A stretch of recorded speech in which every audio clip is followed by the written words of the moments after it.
Now this is the first video in a new series I'm doing. Every month I'm going to be sending 5 cards off to MGC Grading, and the whole purpose of getting these cards graded is to try and add as much value as possible so when I resell them on eBay I can make as much profit as possible. Let's see how we get on.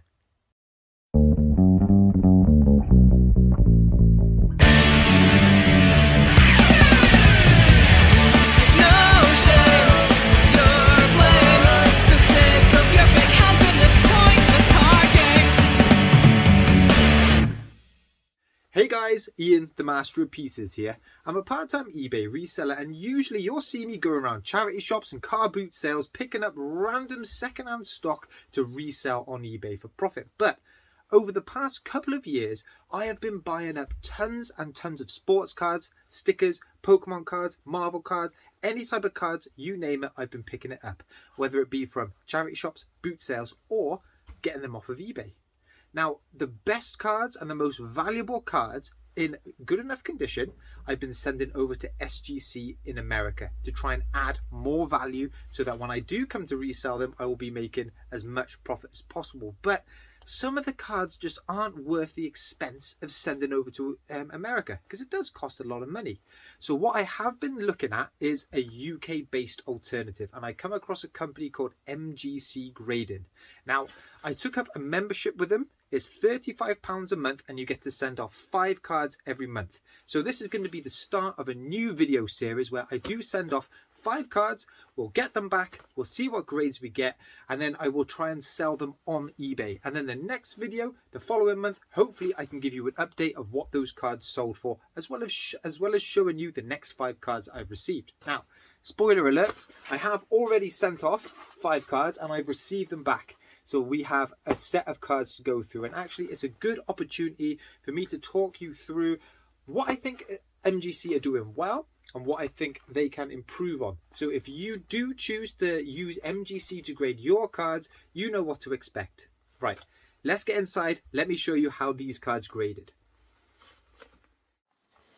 Right, so I've got my 3 boxes here from MGC. Before we have a look at the cards, don't forget to hit that like and also hit that subscribe button. So here's the 5 cards here. Each one of these came individually bubble wrapped and they've all got this nice plastic sleeve to protect the slab on. Let's have a look at the grades. So the first card I got back was a Match Attacks. He's not a defender really, but it says defender, West Ham United. This is a card of Declan Rice. This is his rookie card from 2017 and it got an 8. It got an 8 and that I think is reasonable. I'm looking to get as high a grade as possible because the higher the grade, the better condition, so the more you can resell it for on eBay. So why did it get an 8? I mean, the front looks really, really clean. The corners are good. The centering looks good. What you find with Match Attacks, though, is they often get whitening on the edges. And you can see there is a lot of white coming through. And that's what justifies an 8. I think that is a really fair grade. And you know what? This gives us a good opportunity to have a look at the slab itself.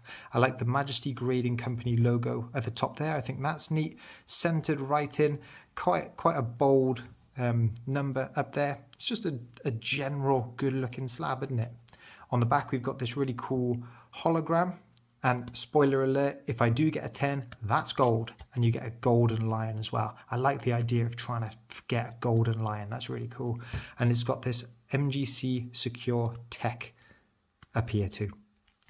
Nice looking slab. Good start. Declan Rice, MGC 8. Now I'm really interested to see how this Pokemon card looks in an MGC slab. You've got a bit more choice when it comes to grading Pokemon cards. Ace grading is the obvious alternative, but I'm keen to see how MGC looks because they are so cheap to kind of grade with. So what I chose to grade was a 1999 Shadowless Yellow Cheek Pikachu. Looks pretty good on the front, doesn't it? And it scored a 9.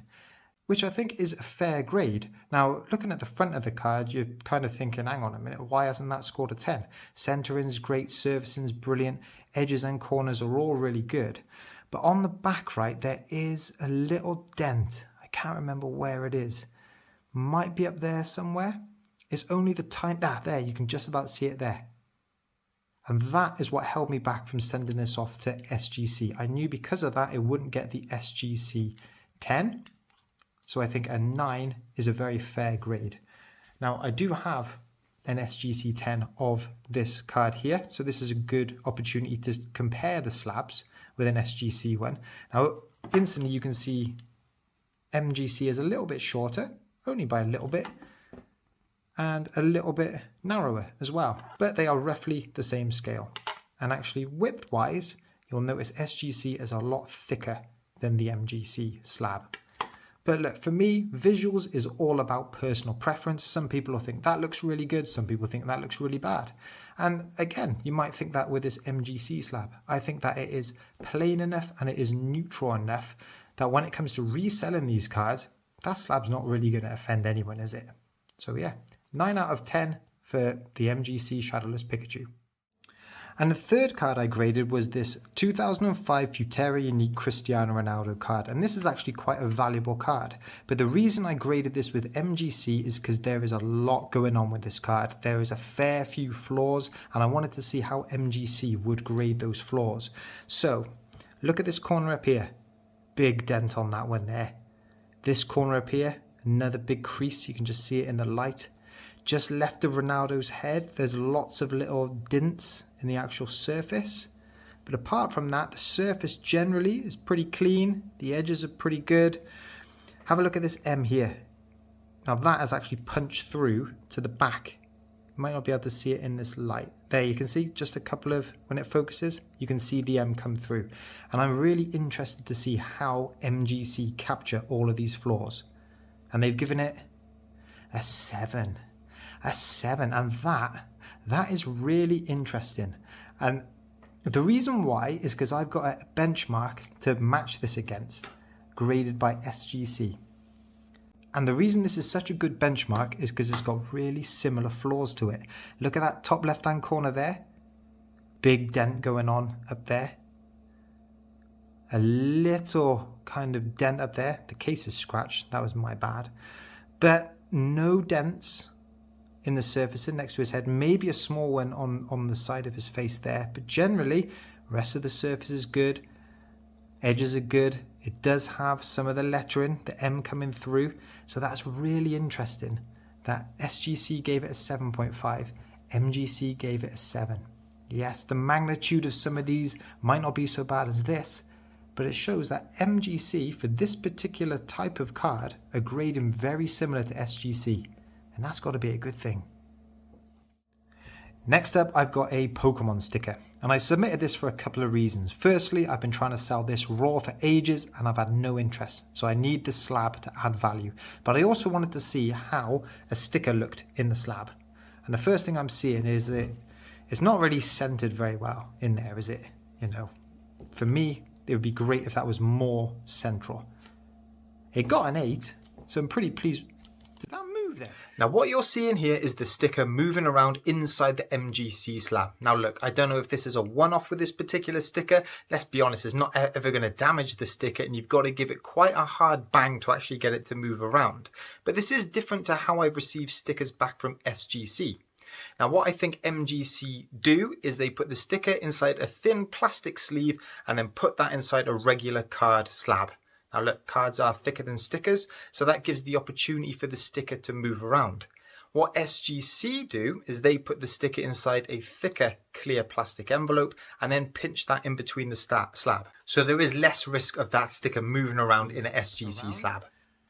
But anyway, it got an 8, so I'm guessing the centering isn't particularly great. You know, that's thick at the top there, that's thin at the bottom there. There are a few print lines on it. So the grade, 8, looks like it's pretty fair.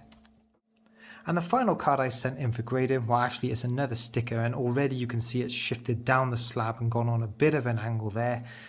We've got a 2019 Lucy Bronze sticker and I've got tons of these football stickers, in particular Lucy Bronze stickers, because I want to get loads of these graded before the Women's Euros this summer. I think these could be really popular and a great time to sell. But I will have to see how the movement in the slab and the centering in the slab impacts the resale value before I send any more stickers in to MGC for grading. But anyway, let's have a look at what we got. It got a 7. Okay, I thought that I'd get a better grade here. I mean, the centering isn't perfect. I mean, I was looking at that mark there. It's thicker than that side. Maybe the bottom's a bit thinner than the top, but it doesn't look too bad. The back is pretty well centered. That's roughly the same. Top, bottom maybe a bit thicker. Look at that corner there. Missed that. Bit of fluff on that corner. And actually, I just noticed that one. Let's try it. Hey, look at Lucy Bronze covering every single part of the box there, covering the whole pitch. If we get it on the bottom, you can actually see that that looks to be at a bit of an angle. It's almost thinner there than it is there, only very slightly, so the print has almost been printed at an angle. That's why it's a 7. Centering's completely off. That's a shame because I've got tons of these and I'm sure I've got a better one upstairs. I would love to have a gold lion Lucy Bronze. That's going to be my aim. I will put another Lucy Bronze in my next submission to try and get that gold 10. So my first submission with MGC grading, it has been a positive experience. Now, remember, I'm only paying £7 a card and anyone can do that if they sign up for a membership. And that gets your cards back with 8 to 12 weeks. And my cards arrived back within 9 weeks, so right in the window that they said that they would. I could have paid a bit more, got the cards back quicker. I could have perhaps gone to a different grading company, paid a higher price, and still got them back in a similar time frame. I think, honestly, for a UK grading company, they're probably the cheapest and you get your cards back in a reliable time. But look, there are definitely things that I thought were good about the MGC submission, and there are definitely some things I think MGC could work on to improve. Now, let's start with the good things. The thing that I was most impressed with, and this is the most important thing I think, is the actual grading of the cards. It would be quite easy for a brand new company just to be bashing out 9s, bashing out 10s. If I got loads of 10s, I might be more inclined to just submit loads more cards because I know I'm going to get 10s back. Might work well in the short term, but once people catch on and then you actually find that the grades you're getting probably don't represent your cards, your company is going to lose a lot of credibility and is not going to sustain in the long run. So it sounds strange that I'm pleased to have got 7s and pleased to have got 8s, but it proves that they're actually looking at the cards and giving appropriate grades. The other big plus point of MGC grading is their communication. Look, they sent me emails all the way through the grading process. I knew exactly what stage my cards were at. Their social media communication is absolutely superb. You can direct message their Instagram account and you get an answer back within 10 minutes. And actually, I did phone up Jake from MGC just to have a chat about potentially grading some Top Trumps cards. And we ended up just chatting for about 15 minutes, not just about Top Trumps cards, but the whole UK sports market in general, card shows that we're both going to attend. It felt like he had a lot of time for me and was interested in my opinion and my views, and I really appreciated that.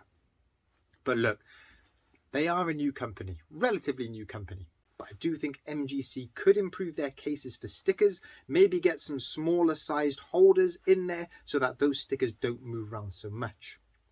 Now, another thing I think it's important for you to be aware of is that MGC don't grade all types of cards. In particular, for me, they don't grade Top Trumps, and I have got a ton of Top Trumps that I would love to get graded. Now, I know Jake and the team are developing a case specifically for Top Trumps, so that will be coming soon. But if you've got any obscure cards, it's very worthwhile checking with them first before you send them in. Now, the other main thing I think MGC could improve on is their website. First up, you can't track your submission on the website. All of that is done through emails, which is okay. But I think it would be really useful to be able to log into your account, click on your submission and see exactly where it is. It's all there, all in one place. I wouldn't have to trawl through my emails that had been sent to me months and months and months ago. It would just make it easier for the customer. But the biggest thing missing on the website for me, there's no population report. And I don't know if MGC have a population report. What I mean by that is there's no record of how many cards of each type have been graded and what grade they've got, or not one that we can see anyway. And as an eBay reseller, that is a really important thing for me. I want people to know how rare my card is. Like, how many of those Pikachus have been graded 9s? Are there any 10s? I mean, if there are 10s, it means that my 9 isn't as valuable because there's a 10 out there. But if my Pikachu is the highest grade out there, that is going to make it more valuable. So yeah, I think that is one big thing that MGC are missing. But look, The main judge of all of this is going to be how much my cards sell for. Will I make any profit on them? And when we do this video next month and I show you all the cards that I've received and the grades I've got, I will go through what those 5 cards you've just seen have sold for, if they have sold. So guys, if you enjoyed this video, hit that like, hit that subscribe, and I'll catch up with you next month with my next MGC video. See you guys. Bye-bye.